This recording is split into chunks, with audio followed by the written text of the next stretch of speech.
অনুচ্ছেদ ৩৩। সবুজ একটি সুন্দর রং। প্রকৃতিতে যে ঘাসের ওপর তুমি হাঁটো সেটি সবুজ এবং গাছের পাতা সাধারণত সবুজই থাকে। তুমি যে বেশিরভাগ গাছগাছালি দেখো সেগুলিও সবুজই। তুমি কি জানো তুমি নীল এবং হলুদ রং মিশিয়ে সবুজ রং তৈরি করতে পারো? কারণ দুটি প্রাথমিক রং মিশিয়ে সবুজ তৈরি হয়, তাই সবুজকে একটি গৌণ রং বলা হয়। সবুজ শব্দটি এমন একটি আন্দোলনের জন্যও ব্যবহৃত হয়, যা এমন পণ্য তৈরি করে যা পৃথিবীকে ক্ষতি করে না। সবুজ পণ্য সাধারণত পুনর্ব্যবহৃত রিসাইকেল সামগ্রী থেকে তৈরি হয় বা এমন কিছু যা নিরাপদে আবর্জনায় ফেলা যায়। সবুজ জীবন মানে একটি পরিবেশবান্ধব জীবনধারা গ্রহণ করা।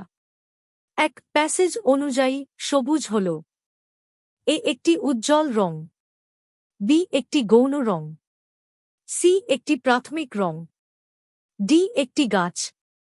২ সবুজ রং তৈরি হয় মিশিয়ে এ নীল এবং সবুজ, বি হলুদ এবং কমলা, সি হলুদ এবং নীল, ডি নীল এবং বেগুনি। ৩ সবুজ জীবন বলতে বোঝায় এ সবুজ রঙের পোশাক পরা, বি ঘর সবুজ রঙে রং করা, সি গাছ লাগানো, ডি একটি পরিবেশ বান্ধব জীবনধারা। ৪ সবুজ পণ্য এ বিপজ্জনক, বি পৃথিবীকে রক্ষা করে, সি সহজলভ্য, ডি মূল্যবান। ৫ প্রাথমিক শব্দের বিপরীত অর্থ হল এ উচ্চতর, বি গৌণ, সি মাঝারি, ডি মৌলিক। অনুচ্ছেদ ৩৪। আগে মানুষ সুস্থ ছিল। তারা পরিবারের সঙ্গে বাড়িতে রান্না করা পুষ্টিকর খাবার খেত। আজ এই অবস্থা বদলে গেছে। অনেক মানুষ, বিশেষ করে শিশুরা, ফাস্ট ফুড যেমন বার্গার, পিৎজা, চিপস ইত্যাদি পছন্দ করে। এই পরিবর্তনের অনেক কারণ আছে। প্রথমত, আজকাল বেশিরভাগ বাবা-মা দীর্ঘ সময় ধরে কাজ করেন এবং রান্নার জন্য সময় কম পান। দ্বিতীয়ত, যখন নারীরাও কাজ করেন, তখন খরচ করার জন্য বেশি টাকা থাকে। আরও একটি কারণ হল বিজ্ঞাপন। টিভি, ম্যাগাজিন এবং ইন্টারনেট বিভিন্ন ধরনের খাবারের বিষয়ে মানুষকে সচেতন করে তোলে। যদিও ফাস্ট ফুড সুস্বাদু এবং সুবিধাজনক, এটি স্বাস্থ্যকর নয়। অনেক শিশু স্থূলকায়, মোটা হয়ে যাচ্ছে এবং নানা ধরনের রোগে ভুগছে। এক লেখক এই প্যাসেজের মাধ্যমে আমাদের কি বোঝাতে চেয়েছেন? এই পরিবারের সবাই একসঙ্গে বসে খাওয়া উচিত। বি শিশুরা বাড়িতে রান্না করা খাবার খেতে চায় না। সি ফাস্ট ফুড স্বাস্থ্যের জন্য ভালো নয়। ডি দিনে দিনে বেশি মানুষ কাজ করছে। ২ স্থূলকায় শব্দের অর্থ কি? এ খুব পাতলা, বি খুব লম্বা, সি খুব কুৎসিত, ডি খুব মোটা। ৩ আগেকার দিনে মানুষ বেশি সুস্থ ছিল কারণ তারা এ হোটেল ও রেস্তোরাঁয় বিভিন্ন ধরনের খাবার খেত, বি বাড়িতে রান্না করা এবং তাজা পরিবেশন করা খাবার খেত, সি শুধু তাজা ফল এবং সবজি খেত, ডি পরিবারের সঙ্গে একসঙ্গে খেত। ৪ আজ এই অবস্থা বদলে গেছে। এই শব্দটি কি বোঝাচ্ছে? এ খাবার, বি ধারণা, সি মানুষ, ডি অভ্যাস। ৫ বার্গার, পিৎজা, চিপসকে কি বলা হয়? এ স্বাস্থ্যকর খাবার, বি তাড়াতাড়ি তৈরি খাবার, সি সুস্বাদু খাবার, ডি ফাস্ট ফুড। অনুচ্ছেদ ৩৫। মরুভূমিতে অনেক প্রাণীর বসবাস রয়েছে। রাতের বেলা মরুভূমির গিরগিটি গর্ত থেকে বের হয়। সেখানে নানা প্রকার বিষাক্ত সাপ, বিচ্ছু, শিয়াল, পোকামাকড় এবং পাখি থাকে।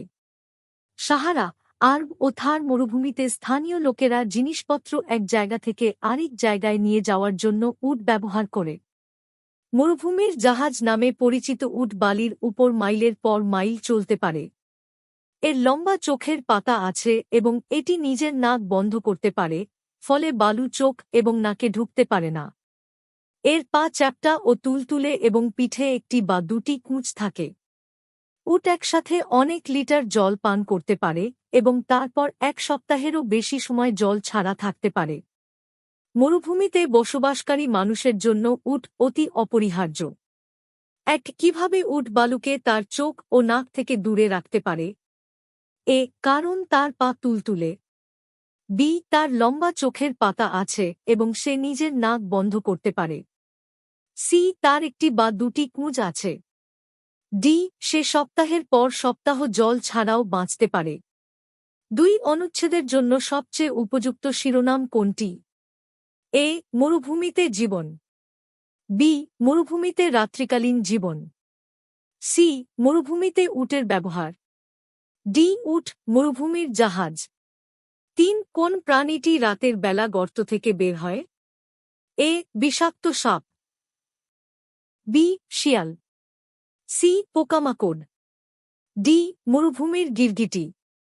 4 উট কেন 1 সপ্তাহেরও বেশি সময় জল ছাড়া থাকতে পারে? কারণ সে বালির উপর অনেক দূর হাঁটতে পারে। কারণ তার পা তুলতুলে। কারণ সে একবারে অনেক লিটার জল পান করতে পারে।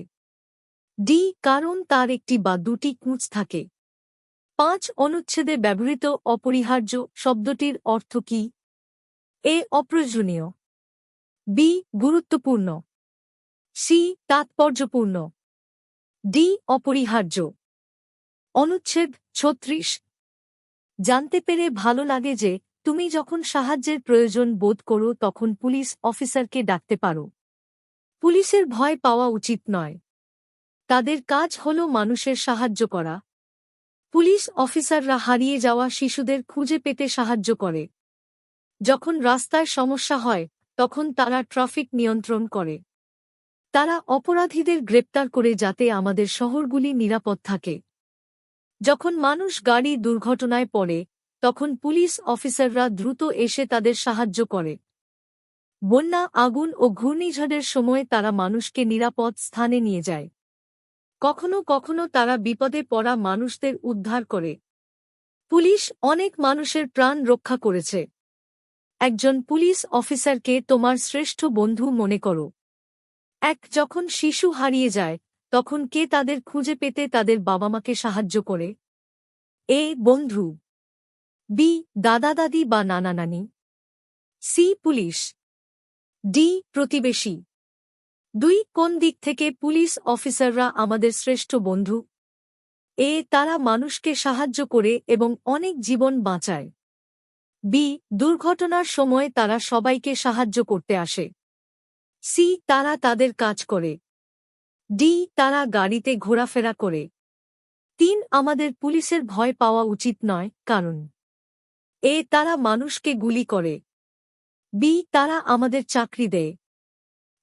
তারা অপরাধীদের গ্রেপ্তার করে। তারা মানুষের সাহায্য করে। 4 যখন গাড়ি দুর্ঘটনা ঘটে তখন পুলিশ কি করে? তারা হারিয়ে যাওয়া শিশুদের খোঁজে। তারা দ্রুত এসে সাহায্য করে। তারা মানুষদের দূরে সরিয়ে নিয়ে যায়। তারা আমাদের সমস্যাটি জানে। 5 বন্যার সময় পুলিশ কিভাবে মানুষদের সাহায্য করে? তারা সবাইকে খাবার দেয়। তারা মানুষকে নিরাপদ স্থানে নিয়ে যায়। তারা বিপদের কথা বলে। তারা বন্যা থেকে পালিয়ে যায়।